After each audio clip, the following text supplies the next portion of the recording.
What's going on, everyone? Welcome to episode 13, Diego Colley Football Show. Got a good show. Ready to talk about some post-game reflections of last week's games, preview the games this weekend, and just ready to get right into it. I'm going to start with the Seahawks, and I got to say, this is probably the first, maybe if you count the Pittsburgh game, but I do not feel very fantastic going into the Seahawks game. Going into the season, this is a game where you look at it and it's like Jacksonville Jaguars, new head coach, Trevor Lawrence hasn't showed much. I think a lot of us penciled this in as a win preseason. And as we get to this game, I mean, the spread's even. Jacksonville's 1.5 point favorites right now, but Jacksonville's coming off a huge Monday Night Football win against the Chiefs where Trevor Lawrence has a huge comeback drive. They're coming off wins against the San Francisco 49ers, the Houston Texans. That's 3 playoff teams they're coming off wins there. And you look at the Seahawks, and yes, the offense puts up an outstanding performance, put up 35 points, but the secondary's beat up. And I waited to record this show until the practice report comes out, and no one practiced today, quite frankly, which makes me I do not feel good at all going into this game. Derek Hall did not practice. He's for sure not going to play. Matt McDonald says they're taking his injuries week to week. Ernest Jones didn't practice. Josh Jones didn't practice. Backup tackle. He's not going to play. Jamarcus Lawrence did not practice. Julian Love did not practice. And Jaron Reed didn't, but he was just getting rested. Devin Witherspoon didn't practice, and Tariq Woolen was limited. My stance on this game is I'm finding a hard way to talk myself into the Seahawks winning this game if they trot out the same secondary that they did in that Buccaneer game. Especially if Tariq Woolen can't play. Because, I mean, if we're being honest, I saw a stat, I believe, that Emeka Egbuka third down, his third down touchdown, I believe it was on 3rd and 13, when Rico's out and Nehemiah Pritchett comes in, they throw the post over the top over his head. He's like first completion of over, I think it was 5 air yards in a while, or maybe it wasn't the whole game. It was really surprising stat because like when watching the game, it felt like Baker carved the Seahawks defense up. But on rewatch, it's like he was taking what he had in the first half, and the Seahawks defense was, I think, making it a little bit difficult on him. But I think he realized I can take these shots down the field, and they're weak in the middle, and the passers wasn't getting there. Derek Hall goes down on the first drive, and they were in trouble. They were dropping back in the zone. You have Nehemiah Pritchett coming into the game. One thing I really don't understand is why Shaquille Griffin was not active. That I don't know why you would rather have Nehemiah Pritchett, who has little to no NFL experience, in the game versus a veteran like Shaquille Griffin. That seems like the kind of type of reason why you have that guy on the practice squad. You can activate him. I don't see any reason why he shouldn't have been activated with a thin cornerback room. This is a cornerback room that was one injury away from that doomsday scenario happening.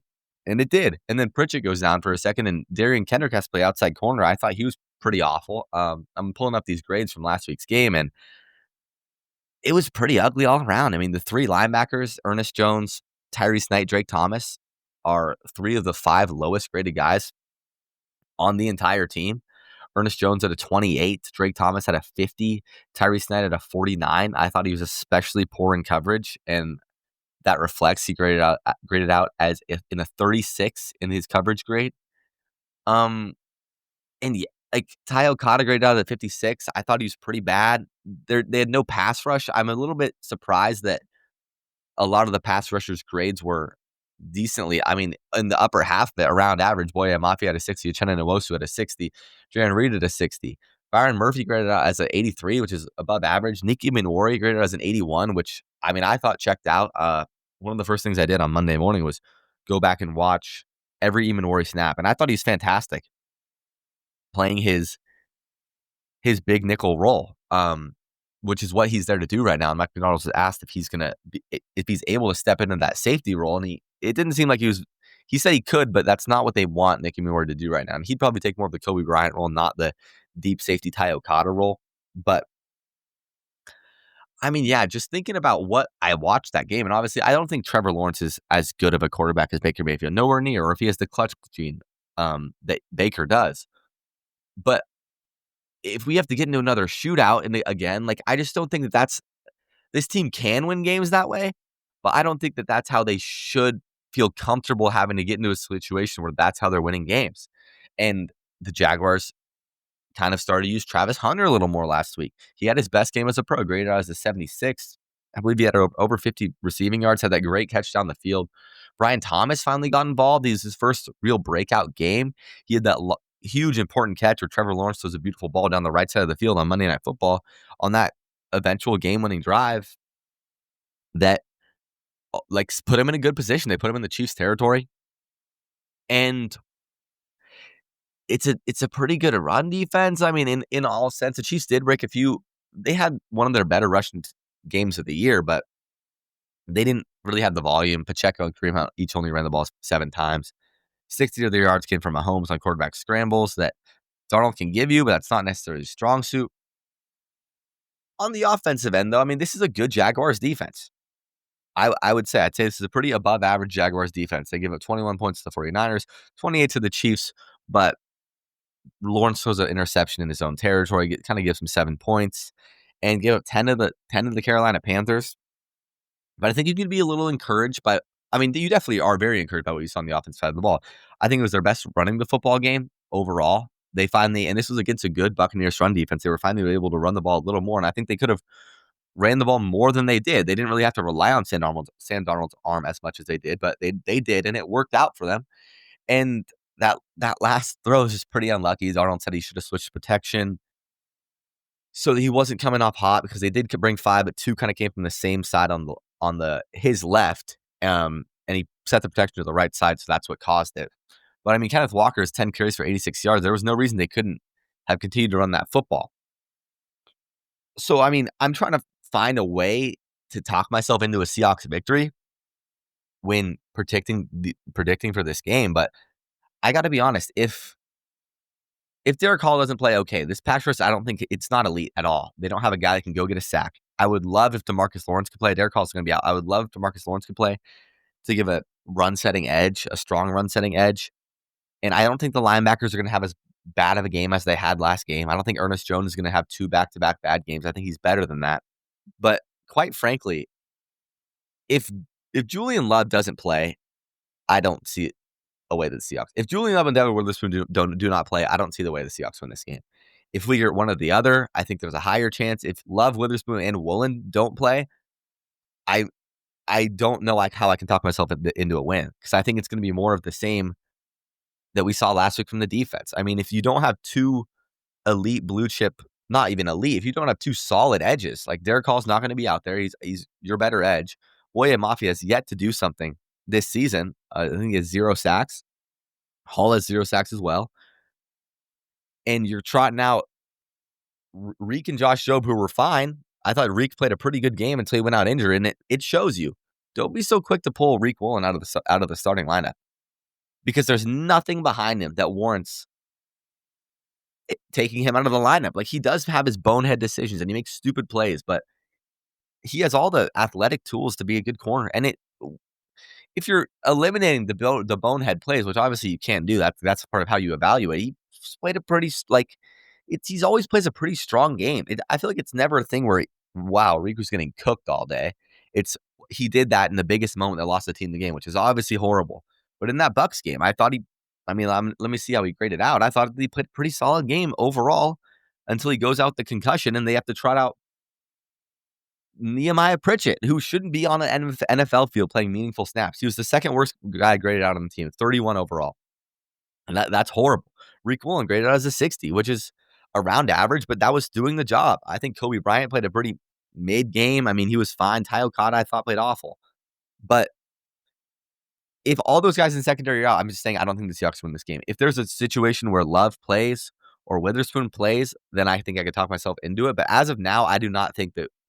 I would love to be proven wrong, but my official prediction is it's going to be vary on the injuries. If Love or Witherspoon play, give me a Seahawks win. If they're all out, I don't think we're going to win this game, quite honestly. The offense is going to have to carry the team on their backs again, which I think they can do. This isn't like a turnover. This isn't an offense that turns the ball over a lot. Their only turnover, 2 turnovers on Sunday were just the stupidest plays. I don't need to see Jalen Milroe on the field. And if he is on the field, just let him. Can we just see like a Jalen Milroe quarterback power? We've seen him 2 or 3 times, I think, and every time it's been like a weird like option, making him make a decision. Like, let him run. Like, give him the ball and let him find a hole and run. I don't understand. I understand like trying to make the defense guess, but he's played 3 snaps, and the first one he has to make the decision where to throw or to run, and he decides to run. I don't think he gets much in that Niners game, and I think in the Saints game he had one play which I thought that was the time to get him reps, and they didn't do it. And then you put him out there when the offense had just started to move the ball. They had gotten into Tampa Bay territory, and they were finally moving it a little bit. And then in first down, you go and do that, and he makes a horrible pitch. All his fault, yes. But I just think there's other ways you can get his legs involved that make it harder on the defense and easier on him. So, yeah, the injury bug's hitting the Seahawks. It's hitting everyone in the league, but it's all in the Seahawks defense, which is really just demoralizing. I do think that if they are in a situation where they don't have those guys again, Mike Macdonald has learned a little bit because, I mean, he said it himself. He said he called a bad game, and he said the game plan was on him, and he got out-coached, which, I mean, you got to respect. So I do think that he will have some more things he feels like he can do, also getting those guys another week of practice, because I bet they're preparing to have the exact same defense trot out there. So I think you got to expect him to improve. I don't think he coaches 2 bad games in a row but this is a strong offensive mind in Liam Cohen. So yeah, the optimism isn't the highest right now going into the Seahawks game, but you never know what happens. I love for the Seahawks to win. As of now, I'm predicting a loss in this game, and we'll get on the rest of the slate. We'll go Thursday night. Eagles against Giants. Eagles coming off a very, very disappointing loss to the Denver Broncos. My bad. And this is I'm interested to see the Eagles' game plan going into this game, because they finally came out last week and we're going to let Jalen Hurts throw the ball. We're going to have him prove everyone wrong, and they lost. Like, the receivers put up the stats, and it's like, this is what you wanted. This is the stat line you want to see for these receivers, but it ended in a loss. So are they going to go back to feeding Saquon? We'll hit A.J. Brown on a deep ball. We'll see what we can do, but we are going to run the football. We don't care to get these guys involved. I mean, they were obviously there was that story that came out that they're frustrated with the offense, or there has to be a happy medium in here. You can say that you want Hurts to throw for more than 100 yards and get his star receivers involved, but also that you don't want him to throw it 38 times, 23 for 38, 280 yards, and get sacked 6 times. Like, there has to be a way that, who is it, Joe Patullo? There has to be a way that he can mesh to run in the pass. Kevin Patullo. There's just I have yet to see it, and this is not a Super Bowl offense. They were winning 4 games, but it was the softest 4 games you could win to start off 4-0. Some of the ugliest games, some of the ugliest stat lines on the offensive end for a 4-0 team that we've seen, and it finally comes back to bite them. They were really due for a loss. They were fighting with it for a few weeks. They should have lost that Rams game, and it comes back to bite them, and they lose a game, and now they got a Giants team on the road that got a rookie quarterback. With Dart, I mean, they're fighting. They turned the ball over 4 times last week, I believe. So I don't expect they'll do that again. I don't think see Cam Scatterboat fumbling in the red zone again. He seems like a guy that shouldn't happen very often with.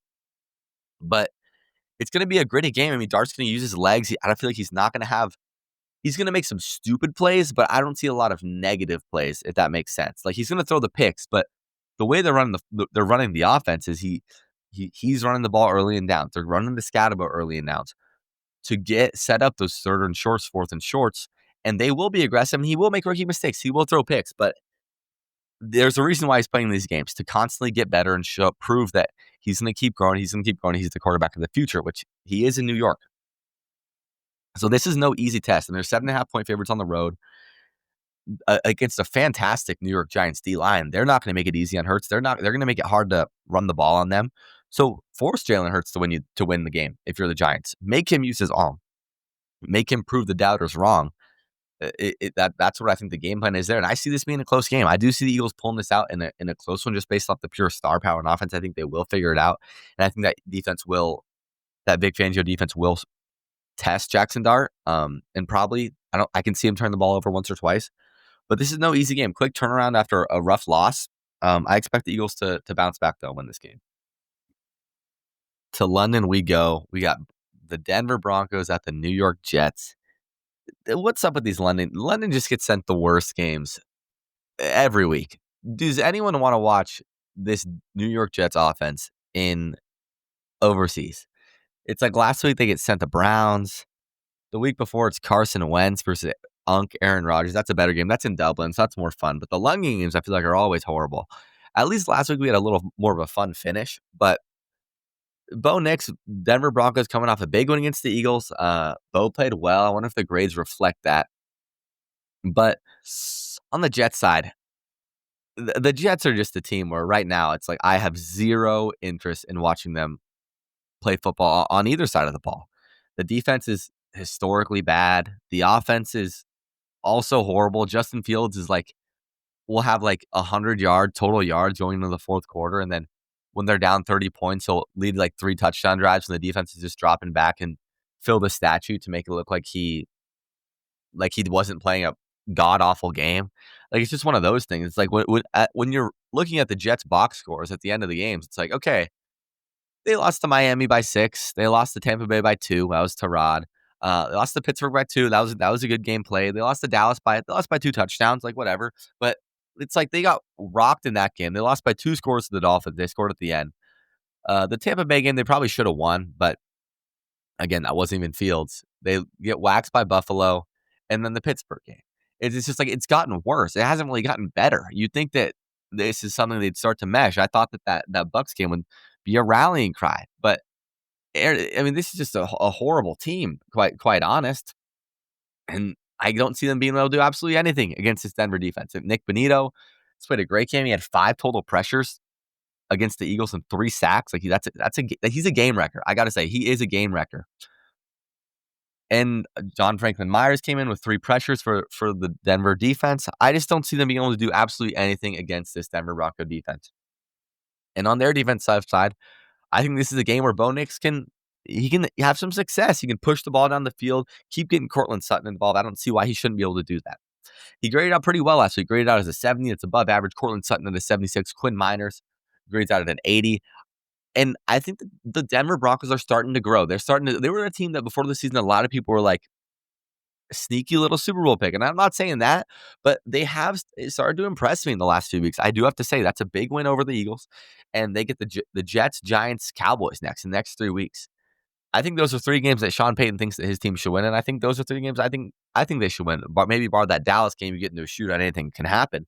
But they've started to turn it on a little bit. And it's not a sophomore slump for Bo Nix quite yet. He's saying not so fast on that. And they're starting to turn in the team that a lot of people thought that they would be before the season. And you got to prop them for that. This is a momentum building win against the Eagles. I expect it to continue. I mean, I don't really have much else to say. I think that the Jets are going to get absolutely dominated in this game. If I can see it being the score looking close, as a lot of Jets games do, but the Jets are going to get destroyed in London. We'll go Cardinals Colts now. Cardinals coming off of absolute roller coaster. Jonathan Gannon gets fined $100,000 for going up to Amari DiMercato during the game after he drops that ball, like smacking him in the stomach. He said it's not the guy he is. He's disappointed in himself. And I think I saw a tweet that perfectly summarizes it. Like, if I was a player, like that's a kind of a locker room losing thing to do, to be honest. And if you're a player, the coach that leads your team, the coach that always puts on the face for the media, in front of the team, he speaks to the team. If you see a guy doing that, are you like, is this the guy that really I want leading this team? Am I going to believe this guy? Like, he can do this at any moment? And I see, like, yelling in his face is one thing, but like to go up to the guy and he like winds up and smacks him in the chest, like that's unacceptable. Do it in the locker room. But let a position coach do it. That's not the job of the head coach, who's supposed to be like, hey, let's go next snap mentality. Next snap mentality. We should still win this game, because there was no reason for the Cardinals to lose this game. Then they fall over their feet, jump on the ball, kick it to the end zone. Tyler Lockett scores. Like, just an absolute unacceptable loss. And against the Colts team that has been dominant. They've done things that dominant teams do. They take care of business against bad football teams. They win the close ones, bar that Rams game. They probably should have won if Adonai Mitchell doesn't drop the ball. This is the game with the 2 teams, the guys that just dropped the ball out of the end zone and cost them games. But Kyler Murray's going to have to have his A game this week. That's what I have to say. Him and Marvin Harrison, him and Trey McBride are really going to have to put up points, because this Colts offense has shown to be, dare I say, elite. 33 points against the Miami Dolphins, 29 against the Denver Broncos, 41 against the Titans. They put 20 up against the Rams, should have been 27, and 40 against the Raiders.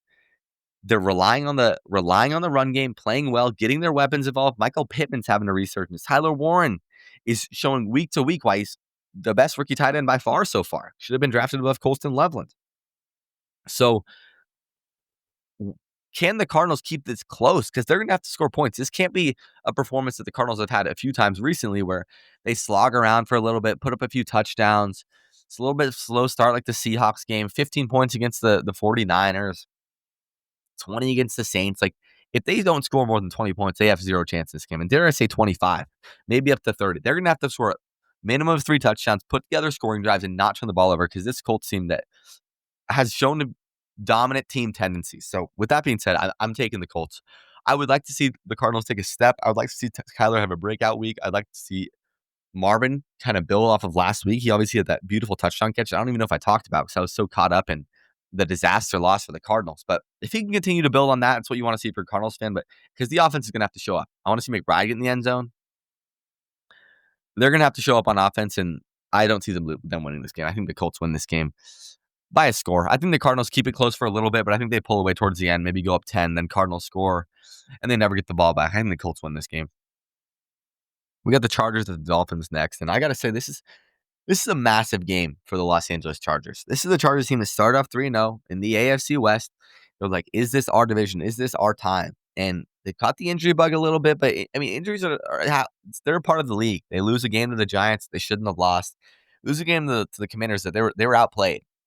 And they're going to face the Miami Dolphins, who I got to say they're not a good team, but they've been fighting. They've been fighting a little bit. They beat the Jets, and then they definitely should have won this Carolina Panthers game. So I don't expect this to be a slouch of a game for them. The Chargers only 3.5-point favorites on the road, and they lose a Marion Hampton.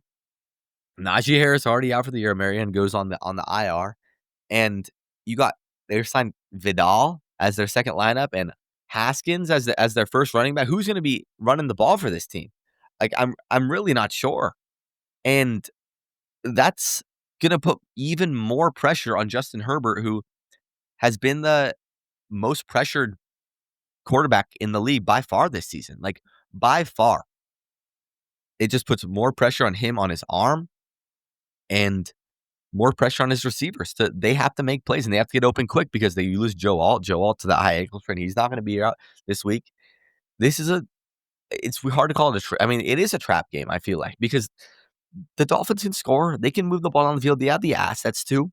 I would expect them to try to run the ball a little more than they did last game. Last game when they end with 10 carries for 16 yards from Devon Achane and 3 carries for -2 yards from Ollie Gordon.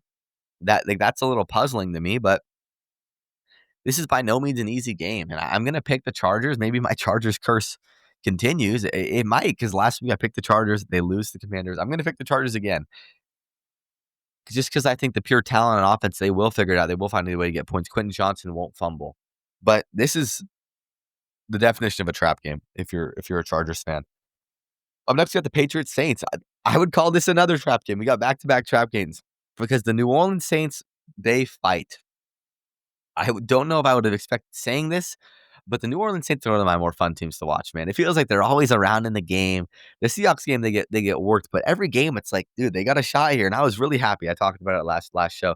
I was really happy to see Rattler get a win, see Kellen Moore get a win, and this Patriots team coming off a huge high, a huge win at home, huge win over the Buffalo Bills. No, on the road, a huge win over the Bills on the road. Stephon Diggs revenge game.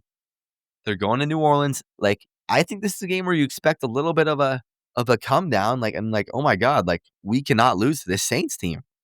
And I expect it to be close again at the end.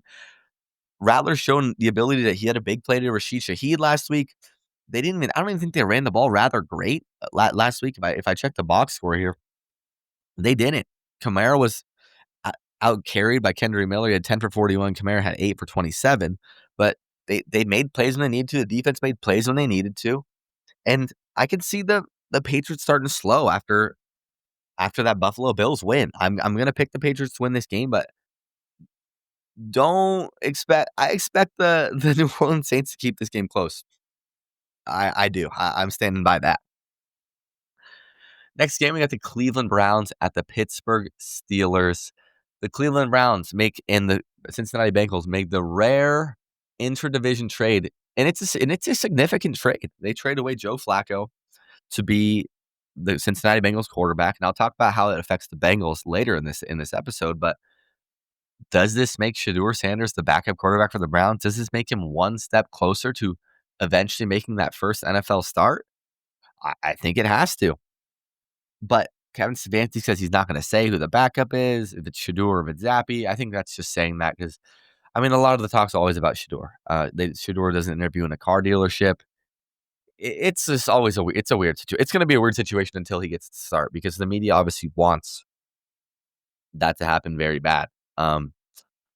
So on this game, though, this is a game that I think the Browns can win. With the way that Dylan Gabriel ran the offense, he didn't look like the moment was too big for him. I thought he made the right throws. He struggled to kind of push the ball down the field, but he looked like he looked like he was there. He looked like he should have been there. I'm trying to find the right words for that. He didn't look like he was like, oh, this guy's not an NFL quarterback. Sometimes you have those moments.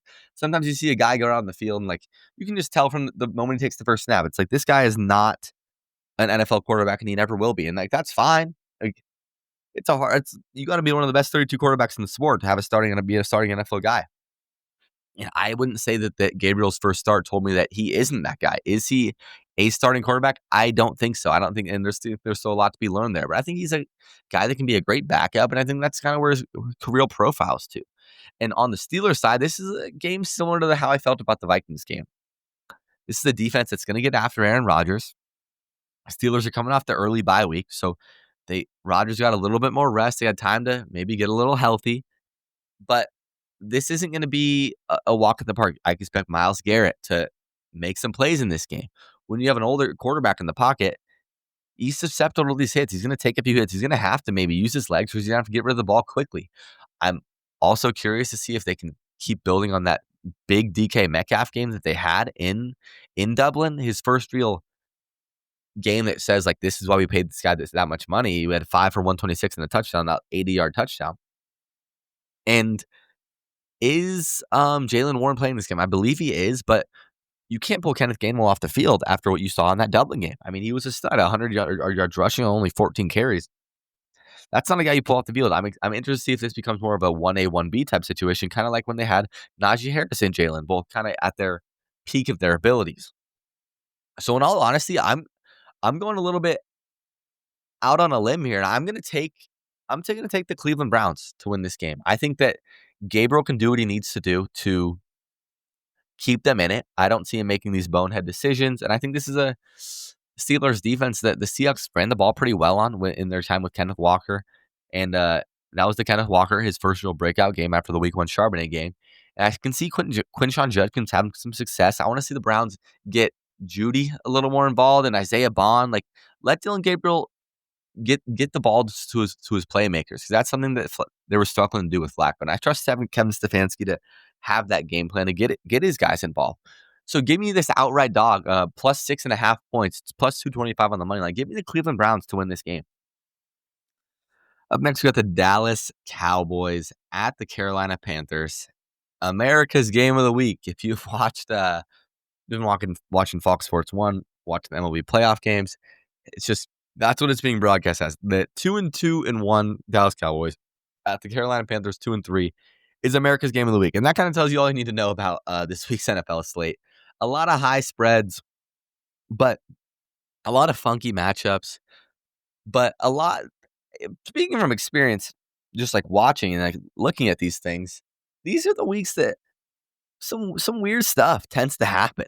I gotta say, there's like, because all these big favored teams aren't going to win, and some weird guys come out of nowhere, have just outstanding performances, carry their team to a victory. But yeah, that's just kind of the great thing about the NFL is you never know what you're going to get. All these guys are great football players for a reason. Like, they're there for a reason. They can have their moment at any which time. So in this Cowboys game, Cowboys are coming off a huge win. The Cowboys are such a weird team to watch week to week. Such a weird team. After that Bears loss, they put up 14 points. It's like, these guys are bad. Like, They barely beat the Giants, put up a lot of points, so lost to the Eagles, and then they come out and tie the Green Bay Packers, who people were saying is the best team in football, and then they have a dominating win over the New York Jets, which is it's a dominating win. Like, put up 37 points. The game was never close after the first half. It was never close. And on the Panthers side, another confusing game. This is a game that's going to tell me a lot about both these teams, just because the Panthers are a team that sometimes I'm like, God, like, these guys are awful. And then they squeak out wins. They dominate the Falcons 30-0. And the Falcons have shown to be a pretty solid team. They get smacked by the Patriots, lose by 30, and then they scrap out a victory somehow. Rico Dowdle runs for 200 yards against the Miami Dolphins, and they win. So now in this game against Dallas, I'm leaning towards Dallas here. Dallas is favored just because of just the ability to score points, honestly. If Bryce Young can show me that he can compete in a shootout in the NFL, then go right ahead. I would love to see that and see them compete in this game. But I've yet to see from him his ability to win a game where it's going back and forth offensive battle. A lot of their wins, it's just like the Falcons game, it was led on like 2 Penix picks. Like, it wasn't like he put up 30 points. In the Miami game, led by the run game. Okay, he made that good throw to Leggett in the back of the end zone, threw that interception. In a situation where I think he has to throw the ball a lot, he tends to make these dumb interceptions, can't find people in that Arizona game on that game-winning drive, can't make it happen. And I just don't I haven't seen it yet. And I want him to prove me wrong. I want him to not be a bust, but I have not seen enough from him in those situations yet. And I see this being a shootout of a game. I see Dallas continue to put up points. I see George Pickens continuing to go up, Jake Ferguson continuing to go up, Turpin, Tolbert. I don't see why they can't continue. Dak's playing at a very, very high level so far this year. He's playing borderline elite. I have to say it. I mean, in games, they aren't the biggest games. They aren't the most a lot of eyes on him yet. I mean, you got that Green Bay game, obviously, but he's playing pretty damn good. I have to say, he grades out pretty well. He grades out at a 70. Brian Flournoy grades out at a 90 at his career day. That's what I'm talking about. Javonte Williams has been the surprise of the season, especially from a fantasy perspective. This guy's a late round pick, and he's been a top 5 running back, I believe, when it comes to points scored. So give me the Cowboys in this game. I just see them. I don't see the Panthers being able to keep up in a game where they got to score a lot of points. Up next, you got the Rams and the Ravens. In week 1, this is a game you're looking at like, wow, it's going to be a great game. And now it's like the Rams are 7.5-point favorites on the road. The Rams are coming off such a disappointing loss against San Francisco 49ers. And I think that is just not to the benefit of the Ravens. I think the Rams are going to take out a lot of their frustration from that last game on this Baltimore team that's, quite frankly, in the dumps. They are 1-4. Lamar's not going to play this week. We don't know if it's going to be Cooper Rush or if it's going to be Tyler Huntley. They get destroyed by the Houston Texans, who haven't really shown much of a pulse on offense all year. They put up 44 on them. So if CJ Stroud with a not great O-line can do that, what can Matthew Stafford do with Puka Nacua, Devontae Adams, Kyron Williams? I think it's going to be ugly. The Ravens have people banged up on offense, banged up on defense. I mean, let's just look at this Ravens injury report. We got Roquan Smith is not going to play. Kyle Hamilton is participating in practice, questionable for the game. Chidobe Awuzie did not practice Wednesday. He's questionable for the game. Ronnie Stanley's questionable. Marlon Humphrey's questionable. They're down I would say over 50% of their top 10 players on their team. And it's unfortunate, but what I don't understand is how can they not get the run game involved? What is up with Derrick Henry? He has that legacy game in week 1. And since then, he's looked like he's father time's catching up with him. It's a weird, you'd think that you'd want to rely on him a little more. I understand you lost 44-10, but he had 15 carries for 33 yards. The week before that, he barely ran the ball as well. If I can pull up that Chiefs loss, they're at the Chiefs, and he runs the ball 8 times for 42 yards. You got to find ways to get him involved. But I've seen Ravens fans talking about how they're being too, when he goes off the field, it's Justice Hill and it's a pass. When he's on the field, they're not going to pass the ball and he's in. They got to figure it out. If you can fall, they're still even money to win the division, which I really don't understand. If you fall to 1-5, which I think you do here, and Lamar can't play against the Bears, you're looking at 1-6. This is a situation I'm looking at very similar to the Bengals. I could see this being a very similar to the Bengals last season type season, where they get healthy and they put together some wins, but it's too little, too late. And towards the end of that schedule, you got Pittsburgh week 18, Green Bay, New England, and you got Cincinnati, Pittsburgh, Cincinnati. But if you got to win out when it comes to that season, there's some games where people are going to give you a run. So yeah, give me the Rams. I think this game's going to be really, really ugly, to be honest. Next game we have is the Tennessee Titans at the Las Vegas Raiders. Raiders are favored by 3.5 points here against the Titans team, and Cam Ward coming off his first career NFL win. Was it a deserved win? Probably not, but they found a way. You got to give him credit for that game-winning drive because he was put in a situation that you got a chance to go win this game, and he did it. So you got to give him credit for that. And against the Raiders team that has just been an absolute disaster. Geno Smith leads the league in interceptions. I believe he has 9 now through 5 games. And I think the clock is starting to tick real fast on Geno.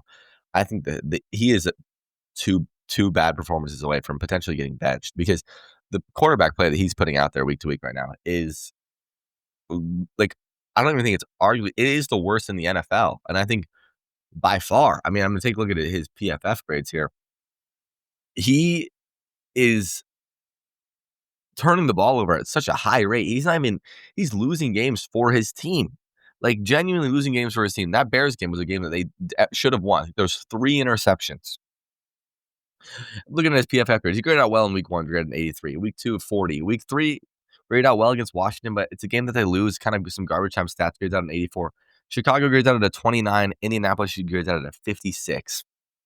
He is like, you can't function, you can't win football games in the NFL turning the ball over at such a high clip.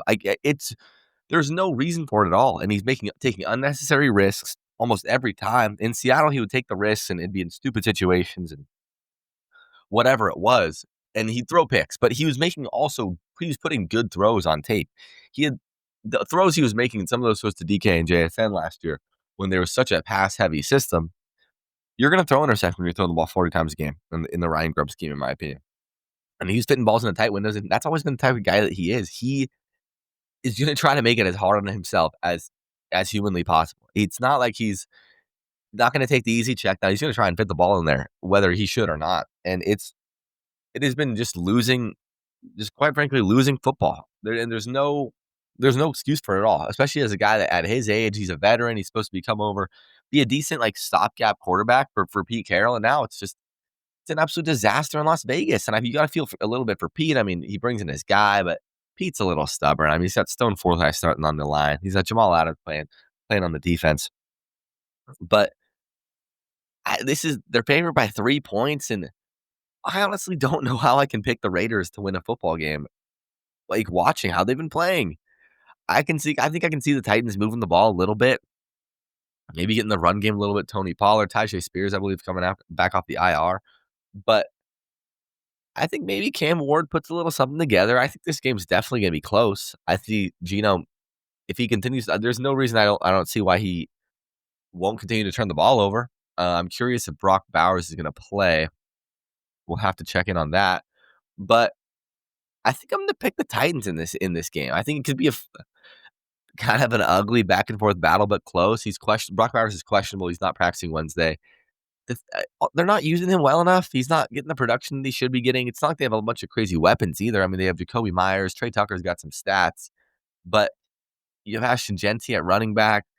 Brock Bowers is supposed to be this weapon on offense. And I feel like Chip Kelly has just kind of failed to really find an effective way to use him so far. I think Chip Kelly's been kind of a disaster so far this year. But I'm taking the Titans. Up next, we got the Cincinnati Bengals and the Green Bay Packers. Green Bay is there by 14.5 points at home. Green Bay sitting at 2-1-1 with a very disappointing last 2 games. Lose to Cleveland, lose to the Cowboys, and Joe Flacco is the one that delivered them that loss in Cleveland. I don't know how I feel about the Joe Flacco situation. I think that the Bengals could have done a lot better because, I mean, how much dip? Like, go get Jameis. Why is Jameis sitting on the bench in New York? Are they asking such high of a price of him that they do not want to give him up? He was going to be so much more fun of a quarterback in this offense than Joe Flacco. I mean, I like Joe Flacco. He's a gunslinger, but he's like 41, and he can't really move in the pocket. And we've been seeing how much guys have been getting killed behind that Bengals O-line. I just don't think that he's like, I'm not wishing. I hope this doesn't happen, but he's going to get hit so many times in this game by Micah Parsons and by that Green Bay pass rush. We might see Jake Browning, and it's like you bring him in. He's a veteran. You like they say, hopefully he can pick up the system quickly. I mean, the system just drop back and hopefully throw to your guys.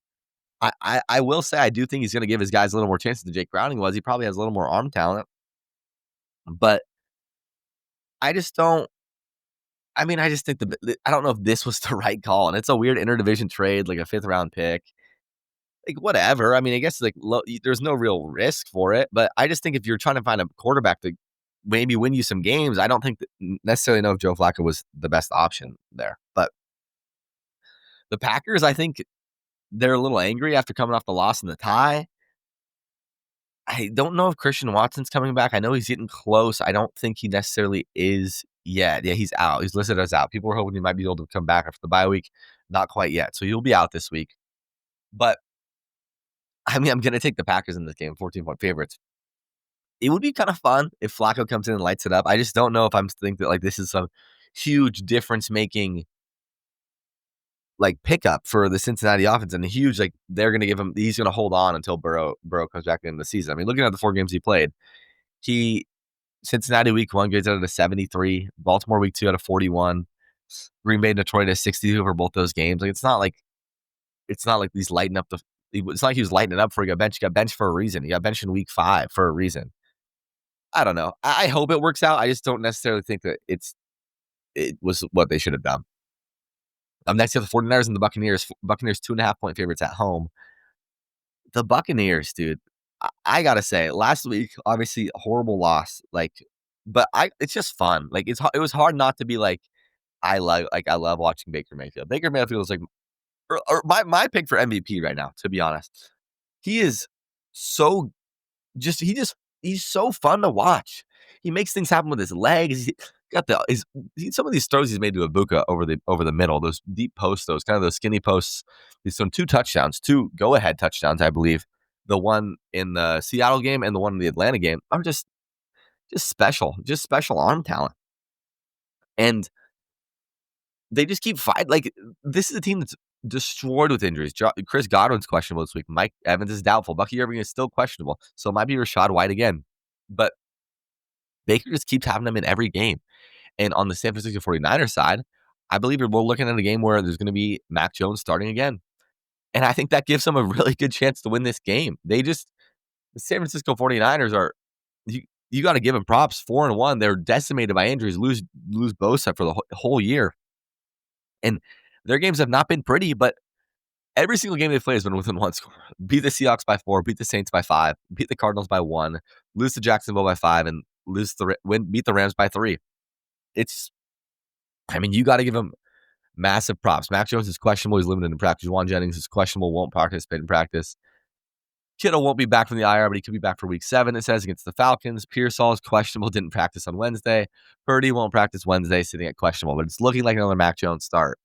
And I'm going to pick the Bucs just because I think if it does get into a bit of a shootout situation, I like Baker and Emeka, but this 49ers team just keeps showing up no matter who's on the field. And you got to give props to Kyle Shanahan in that sense, because he's showing that like his scheme is, you can put anyone out there. Kendrick Bourne will go for 150. You got Robinson out there going for like an easy 40 yards, like reliable Mac Jones target. It's impressive. I'm taking the Bucs, but I have to just applaud what the 49ers are doing with Robert Saleh on defense too. Stringing together a unit when guys are out, like finding ways to get past. It's impressive stuff. I'm taking the Bucs though. Sunday night, Kansas City Chiefs 2-3 at home, 1.5-point favorites against the Detroit Lions. Weird line, because if you've watched any of these games, the last 4 weeks of the season, the Detroit Lions looked absolutely dominant. I mean, 52 against the Bears, 38 against Baltimore, 34 against Cleveland, 37 against the Bengals. They've been unstoppable on offense. And this is a Chiefs team that I thought last week if they were going to break through, that was going to be a classic Chiefs win, come back from behind, and it wasn't. They lost the game. And it's just like, dude, they can't. They're just not winning the games that the Chiefs usually win. And it's weird to see, because that was a classic Patrick Mahomes game-winning drive, and the defense lets Trevor Lawrence lead them all the way down the field to kind of stunned them. I mean, they were stunned. You got Chris Jones. He has not been the Chris Jones that we all expect him. He is even up there in age, but on that last play where Trevor Lawrence falls down, they have no timeouts. If you can find a way to just touch him there when he's on the ground, the clock's going to keep ticking. They're going to panic. They're not necessarily going to have a plan for that. And he just gets up. Chris Jones is standing in the middle of the field just watching him, and he walks in for a touchdown. Like, it's really it's just weird to see in the Chiefs' point of view. And if you drop them to 2-4 here, the Chiefs are in a bad spot. Honestly, they are. Looking at the schedule, it's not. I mean, the division. There's some division games that are favorable. I mean, you still got the Raiders twice, but you got Detroit, Vegas next week, the Commanders with Jaden Daniels, at Buffalo, at Denver, who has started to turn it up in the coming weeks, versus the Colts at home, Dallas, Houston, Chargers, Titans, Denver, Vegas. Like, you can only lose so many games early in the season before it comes to be panic time. And I thought Spagnuolo had a better game. I mean, they turned Trevor Lawrence over twice. Mahomes throws that pick six, the 99-yard pick six on the 1 yard line. And it's like, oh my God, that's not Patrick Mahomes does not do that. But the line doesn't really make sense to me. Like, why? Just because they're at home in Arrowhead, but there's no reason the Chiefs should be favored to the Detroit Lions. I think this is, it's not do or die, obviously, but this is a game the Chiefs really need to win. And I think it's going to have to be a shootout. Mahomes is going to have to keep playing at an upwards of MVP level. I thought he played a pretty good game overall in that Jacksonville game. I think he obviously let it down a little bit at the end with the interception. I thought overall he played a pretty dang good football game. He still gets out of the 69, even with that interception. But I mean, I have to take the Lions in this game. There's nothing that's telling me that I should be taking the Kansas City Chiefs. All right, we got another Monday night doubleheader, and I gotta say I'm pretty annoyed about this one because this is two games that I really want to actually watch, pay a lot of attention to, and it's stuck with the 4:15, 5:15 doubleheader time, just kind of annoying. Obviously you'll be able to watch them both, but it's stupid to me. These are two fun games. You got the Bills going to Atlanta. Atlanta's wearing their throwback jerseys. They got the red helmets, black jerseys, but Atlanta coming off the bye week. Bills coming off a disappointing loss. Buffalo's 4.5-point favorites on the road. And this is a game, I think, where the Atlanta offense that people kind of expected at the beginning of the season, people thought that they had the potential to show up at the beginning of the season, needs to show up in this game. Because I don't think that defense is going to be able to hold the Bills to the little amount of points that the Patriots did. And I don't think Josh Allen's going to make turnovers that he did in that Patriots game. So the Atlanta offense needs to show up. And I think they can. I think the bye week is beneficial for them. Obviously, they had that disappointing loss to Carolina. And then they come back after that and they beat the Washington Commanders with Marcus Mariota at quarterback. But they have a stellar showing on offense. 34 points put up in a game that they were comfortably ahead by 2 scores. And Washington scored at the end to make it a 1-score game. And it was over. It wasn't really a stressful loss. But I think that Zach Robinson going down to the field, they have a bye week to build off of that big kind of offensive explosion we were all kind of waiting for, is really beneficial for these guys. And I see this game being really fun, high scoring. I see the Bills really wanting to make a statement after that Sunday night game, that Sunday night loss to New England. But I think this is a little bit of it's a tough spot for Buffalo because this defense they haven't really shown the ability to get stops in big situations, in my opinion. And we saw what Stephon Diggs did to them last week. I think I could see Drake London having a huge game this week. Stephon Diggs, it was not just he was burning him over the top. He was catching underneath, making run after the catch, making one moves, weaving through the defense. I can see a very similar game from Drake London in this game. And I think if you can give Michael Penix time to take those deep shots that he did start to take in the Washington game, this can be a really, really fun shootout. I'm going to take the Bills just because I feel like I don't see this team losing 2 straight. But I would love to see the Falcons compete in this game and show, we can hang with these playoff teams and we can win these close shootout games because they've shown since Penix has been a starting quarterback, every loss is a 1-score loss where he gets you down the field and then you just find a way to lose at the end. Your defense doesn't get a stop. You go to overtime, you don't get the ball back. It's just those stupid little losses that, they add up in your head. It's we haven't won a close game at all. And you want to get that over the hump. You're prime time in your own building. It should be a fun atmosphere. But yeah, give me the Bills in that game. Up next, got the Washington Commanders versus the Chicago Bears. The Bears coming off a bye week. And the Washington Commanders, Jaden Daniels comes back last week, have a huge win over the LA Chargers. And this is the Hail Mary game from last year. The Bears have some serious scar tissue in their head. Like, that just awful loss last year. And this is a game I'm a little bit, I don't know how to feel about this game, honestly. The Bears are 4.5-point underdogs going on the road, but I've really liked what I've seen from the Chicago Bears in the last 2 weeks. They have that big offensive breakout against Dallas, and then in Vegas, they turn Geno over on defense, and on offense they kind of struggle a little bit, but they find a way to win the game. And Caleb gets them down the field at the end of it, has an 11-play, 69-yard touchdown drive. They score, and then the defense blocks the kick, and you win the game. And I think that's a huge win, especially early in the season, to put them to 2-2 and show like we're in the hunt. Like, we believe that we should be in the hunt for a playoff spot. And it's a huge morale booster. And going to the bye week too, this is two teams on the Monday Night Football with an extended bye, an extra day, because you have the Monday night game. And I think the bye week is really beneficial for both of them, the Falcons and the Bears. I think I'm going to take the Bears outright in this game.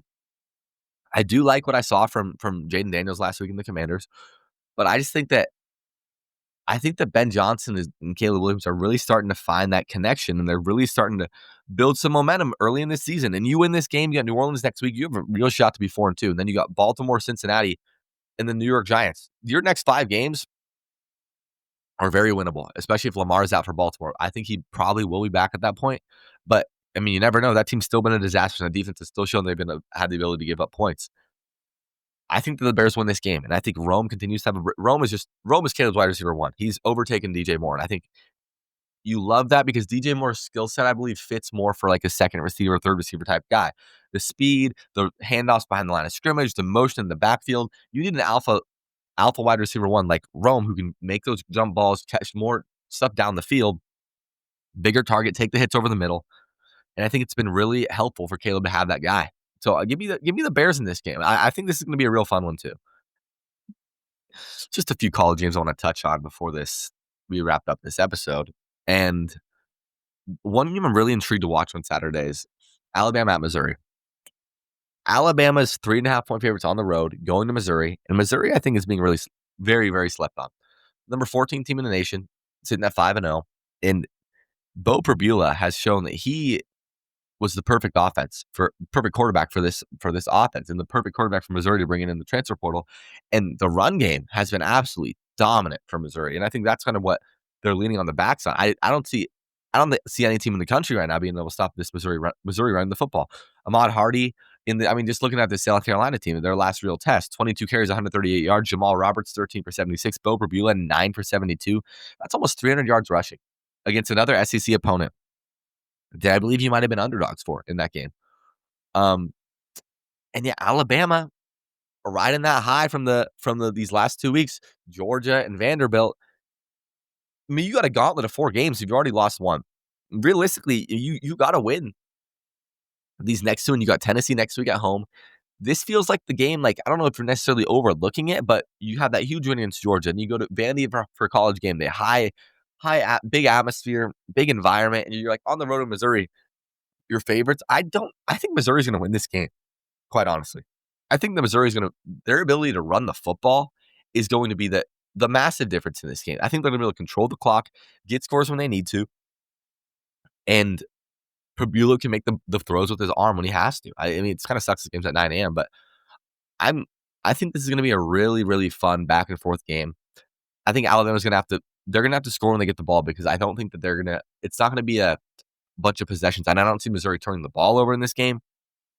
I just think that their ability to run the football is going to be I don't see Alabama stopping this run game. That's all I got to say. I'm taking Missouri in this game. The underdog at home. Big atmosphere. Biggest game for Missouri probably, all year at this point. Definitely is so far, but you got Auburn next week at Vanderbilt, host A&M at home, ranked number 5 right now. Who knows where they'll be at that point.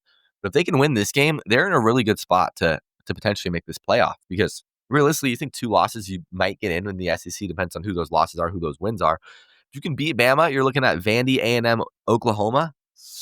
I think you can win 1 or 2 of those games, like, definitely. So this is a huge one at home for the Tigers. Next, you got Indiana at Oregon. This is Oregon 7.5-point favorites at home. Indiana is kind of sneakily, not sneakily, but like number 7th ranked team in the country. They've kind of steamrolled teams, and then you steamroll Illinois. And last week versus Iowa, kind of a trap. You only end up winning by 5. But Fernando Mendoza has been one of the best quarterbacks in all of college football. Like, and it's not even a debate. In a year where quarterback play has kind of, I don't know if I'd say sputtered, but the stars haven't really been the stars that we expected. And the Cade Klubniks and the Lenore Sellers, kind of obviously the injury. Lagway hasn't been great. Arch, very underwhelming. And Fernando Mendoza has just came out and performed. I mean, looking at his grades, 66 week 1, 84, 91, 84 against Illinois, 67 against Iowa. He's played absolutely great so far this year. Looking at the Illinois game, he was 21 of 23, 270 yards with 5 passing touchdowns. Iowa, he was obviously a little bit of a rocky, and that was a little bit of a trap at Iowa. 13 for 23, 233, 2 touchdowns, 1 interceptions. But I mean, Oregon's dominant. It's unfortunate. Oregon is a dominant force. And I don't know if this is a big test for Indiana, because obviously Cignetti last year lose those big games. But like that Ohio State game, you get steamrolled. You're going to Oregon. It's going to be a real tough spot. But I think this Indiana team is better than it was last year. But I just don't know if I see that them going into Oregon and beating them. I got to take Oregon, unfortunately. But I would love for Indiana to keep it close, give us a fun matchup in that game. Quickly, we'll touch on the dogs this week. We got Rutgers at home, Friday Night Football. It's gonna be the same time during the Mariners game, which kind of sucks. But can we just like win this game comfortably, please? I'm having flashbacks to this Rutgers game last year. It was also on a Friday, and it's just a disaster. Can't capitalize in the red zone. Can't score on big moments. Can't get those key 3rd and 4th downs. And it was just a really frustrating game to watch. And obviously last week, the huge emotional victory, like the huge second back comeback, absolutely huge game for the season. And your 10-point favorites versus Rutgers at home. I need to see them get off to a hot start. Like, I do not want to see them struggle at the beginning in the trenches again. They kind of did in that Maryland game. I want to see them be able to run the football effectively. This is a pretty good Rutgers passing offense, quite honestly.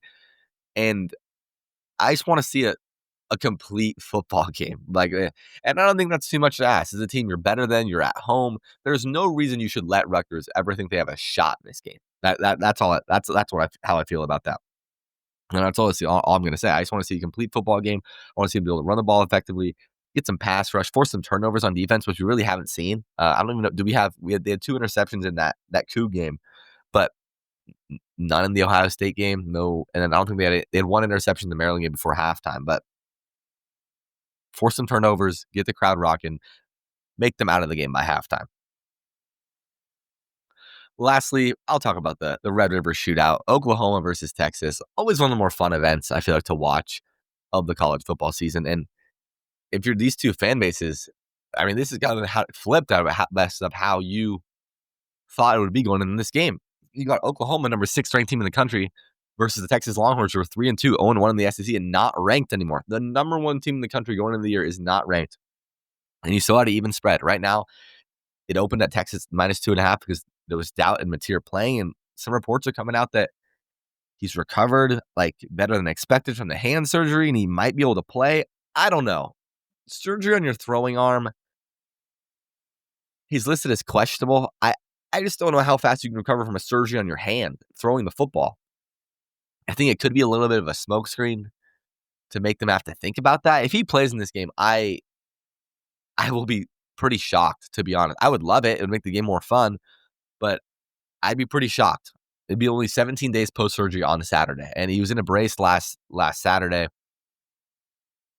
I don't know. I got to say, this is my last chance on Archman. Or this is Arch Manning's last chance to wow me, because he's had multiple opportunities. Ohio State game, first game of the year. Okay. You go to the Swamp. Okay. It's a neutral site. Like, after this, you got Kentucky, Mississippi State, Vanderbilt. Like, show me something. And you're placing a really, really good defense. It's a consensus top 3 defense in the country, I think, by far. Brett Venables has done an outstanding job with this defense just throughout the year. He took over play calling duties. He says he's a damn good defensive coordinator. He's been showing that. I saw stats like they're one in a bunch of categories in top 5 in the rest. This is a pretty good defense. They're going to make it tough on Arch. And that's why I think Oklahoma wins this game. Mateer or not, I don't see Arch with the Arch Manning that we've seen so far. I don't see how he can do anything against this Oklahoma defense. Like, quite frankly, I think it's that simple. He has not shown the ability to push the ball downfield. He hasn't showed the ability to be accurate in the intermediates on big downs. He's just been pretty bad overall, to be honest. So give me Oklahoma in this game. I hope it's a fun matchup. I would love to see Arch prove me wrong and we get a good fun back and forth. Arch and Mateer, if Mateer can go, that would be fun. But I just haven't seen it enough to believe in Arch Manning. So that's going to wrap up the show. Appreciate you for listening if you made it this far.